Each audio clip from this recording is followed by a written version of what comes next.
Okay, changing an air filter is an essential part of keeping the engine running healthily and protecting it against debris that might get ingested as you drive it around. So let's see what you need to do. First of all, you need an air filter. Then let's open up the bonnet and show you how to fit it.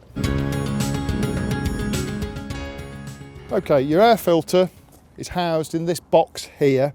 Removing it is just a case of removing some clips. Some are screwed in place. These on Ducatos of this age, very, very easy. Takes 2 minutes to change. Here's how. So you just need to undo these clips. There's 3 of them around the edge. Some of these at the back are hidden from view. Just undo the spring clips, and then you need to waggle this box off, this top. Release it, and it comes out, the whole thing. Put that down out of the way. This particular air filter is quite a clean one. If it's very grotty and all these papers are blackened and there's all sort of dirt in the gaps here, bin it, get another one.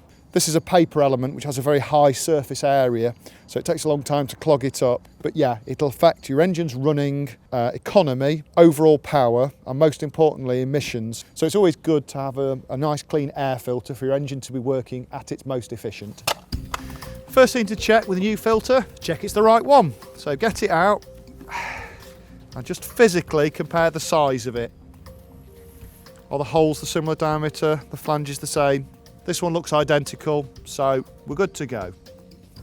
Okay, right, before we put the air filter in the air box, it's worth cleaning out any debris that's collected in the bottom of the air box. All sorts of things can get ingested up.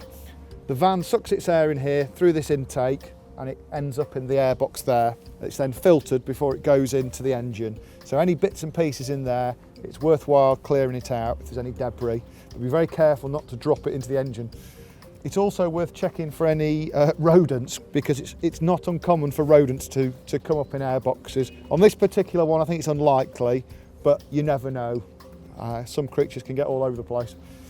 Key thing is to make sure this flange sits around the lug down there. Very, very important. Then just pop it in. So we waggle it in, make sure it's fitted, and then just check that lug's in place. You know it's in place where it's just staying upright. Okay, all we need to do is pop the cover back on the spring clips. Important point to note here, this lug. There's a little lug that corresponds with a tab on the air filter box. So make sure that's aligned, otherwise your spring clips won't go on. You need to make sure it's aligned on the top of the air filter. Right, so that's your new air filter in. It's all good to go. Hopefully it'll have good emissions, and now we can get back on the road.